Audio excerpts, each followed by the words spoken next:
Bonjour, aujourd'hui on se retrouve pour parler des 5 erreurs que j'ai faites dans mes débuts d'achat-revente.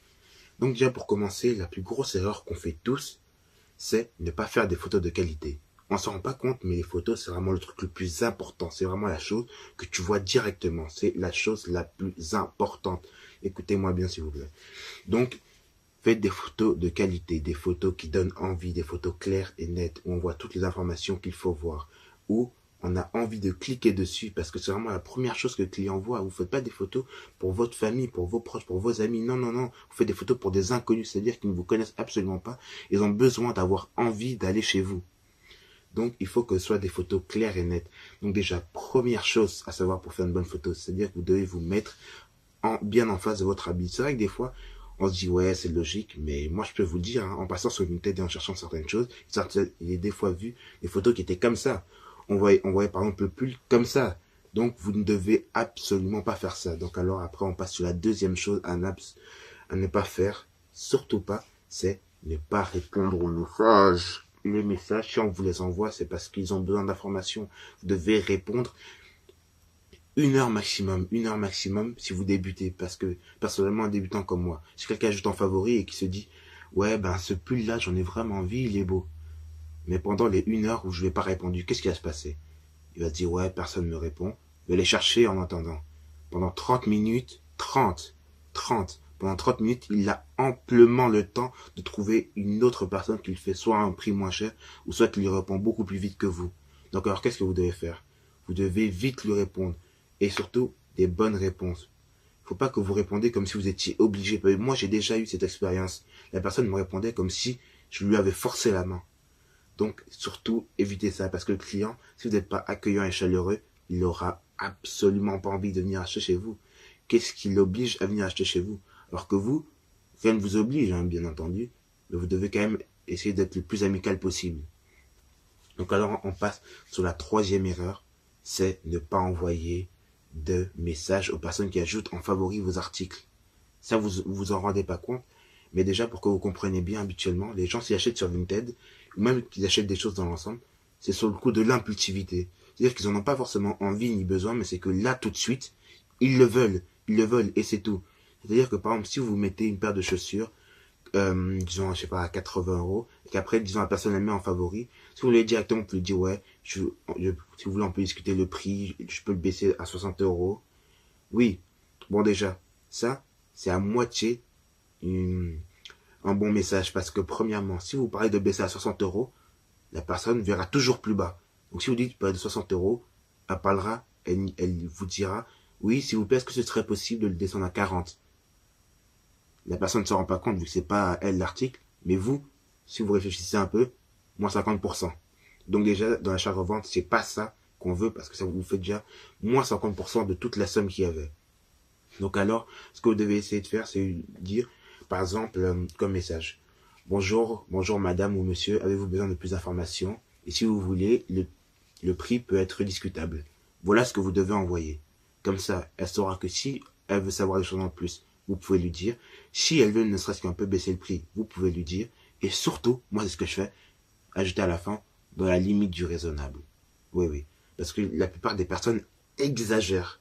C'est vrai qu'on peut négocier, mais il faut pas exagérer, moi je dis. Donc, soyez ferme aussi. Vous devez être ferme sur les prix. Parce qu'il y a certaines personnes qui veulent trop négocier. Et par exemple, on parle de 80 €, ils vous sortent 45 €. Mais c'est, il faut que vous soyez, vous lui dites, non, malheureusement, il ne peut pas baisser à ce prix l'article. Donc alors maintenant, on va passer à la quatrième erreur qu'on fait habituellement. La quatrième erreur, c'est, je dirais quand même l'une des plus importantes pour moi. Mais bon, je pense que c'est pas forcément tout le monde qui pense, mais c'est faire une bonne description. Ça encore, on s'en rend pas compte. La plupart des grosses erreurs qu'on fait, c'est parce qu'on s'en rend pas compte. Mais c'est faire une bonne description. Votre description doit être détaillée et décrire de fond en comble votre article. Si ce n'est pas le cas, la personne n'aura pas toutes les informations. En fait, il faut que sur votre description, sur vos photos précises, bien évidemment, il faut que la personne, dès qu'elle voit tout ça, elle se dit même pas, ouais, je vais lui poser la question. Non, non, non. Il faut que quand par exemple, vous lui envoyez le message pour les informations, elle vous dise, non, non, non. Si vous pouvez un peu baisser le prix, et pour moi, c'est bon. Donc alors, ça va être ça le but de votre description, une description détaillée. vous devez parler de la taille, de la qualité. Comment dire la qualité? Par exemple, moi, je suis sous un Pulston Iceland, donc par exemple, c'est du coton. C'est du coton, et par exemple, vous devez parler du toucher, de comment ça taille. Ça taille large, ça taille petit, c'est serré, c'est grand. Vous devez parler de tout ça. Vous devez vraiment décrire de fond en comble l'article. Vraiment que la personne ait une image visuelle dans sa tête de à quoi peut bien ressembler cet article. Voilà à quoi la personne doit déjà pouvoir se référencer en fonction de votre description. Après aussi, n'hésitez pas à paraître un peu plus professionnel en mettant la description d'un site web. Par exemple, moi j'avais déjà une fois cherché, par exemple pour l'une de mes sneakers, quel était son nom complet sur un site web. Par exemple, moi c'était la Puma Court Starbucks. De base, moi je pensais que c'était juste Puma Court Star, mais en mettant le nom en entier, la personne peut aller se référer sur un site et voir qu'effectivement vous avez beaucoup baissé le prix et c'est vraiment une offre alléchante pour elle. Après aussi, il faut veiller à ne pas mentir aux gens, s'il vous plaît. N'essayez pas de prendre les gens pour des imbéciles, parce qu'en faisant ça, ça va gâcher votre crédibilité. Déjà, vous risquez d'avoir des problèmes avec cette personne, et après, comment dire, ça va influencer toute votre boutique. Le fait que vous ne soyez pas honnête, ça ne veut pas juste dire ne pas être honnête avec une personne. Parce que comme on dirait, qui vole un œuf, vole un bœuf. Si vous n'êtes pas honnête avec une personne, vous ne le serez pas avec les prochaines. Donc veillez toujours à être honnête et être clair et translucide sur ce qui se passe. Il faut que vous soyez un maximum transparent sur tout ce qu'il y a sur les articles. Après, on va passer à la 5e et dernière erreur que l'on fait, qu'on fait habituellement, c'est essayer de donner trop de valeur à votre article. Par exemple, si vous avez un pantalon normal, sans marque, la plupart des personnes vont essayer de mettre pantalon vintage, all money, vintage, dressing, etc., etc. Non, non, non. Comme je l'ai aussi dit tout à l'heure, il faut être transparent. Soyez transparent et mettez juste, par exemple, si c'est un pantalon H&M, pantalon H&M. Et après, c'est seulement dans la description que vous pouvez mettre tous ces détails. Mais si vous le mettez dans le titre, est-ce que vous imaginez une seconde, quelqu'un qui va mettre pantalon all money, ta ta ta ta ta ta ta ta. Non, non, non, c'est impossible que quelqu'un mette ça dans un titre pour essayer de chercher un article. La plupart des personnes vont essayer de faire quelque chose de simple.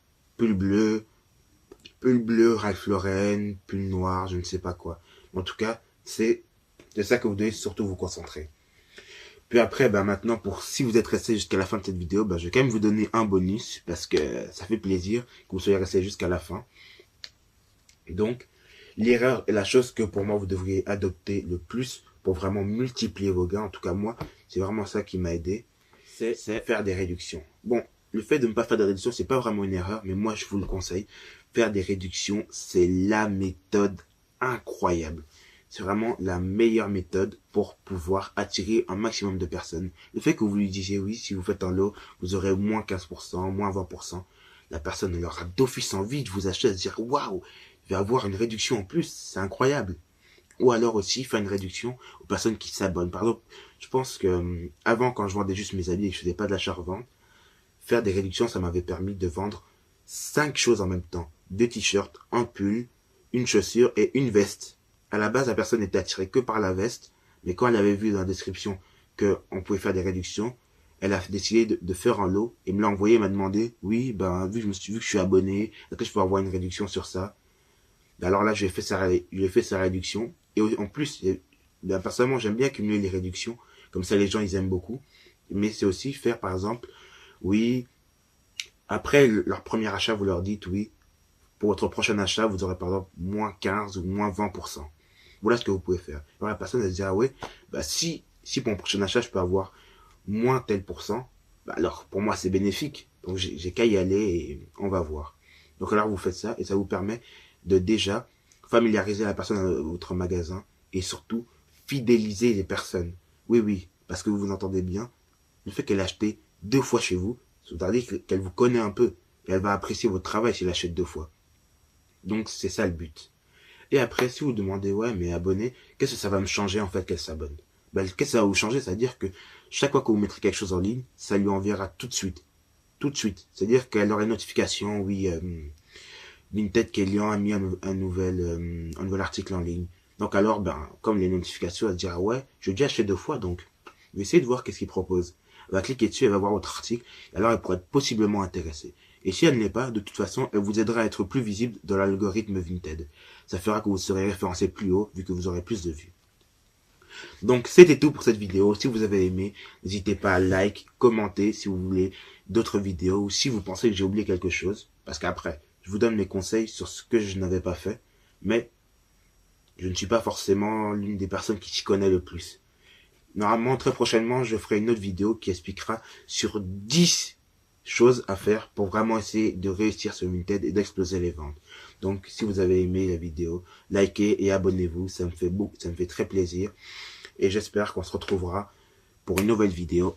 C'était Kélian, c'était Vinted Kélian. À la prochaine.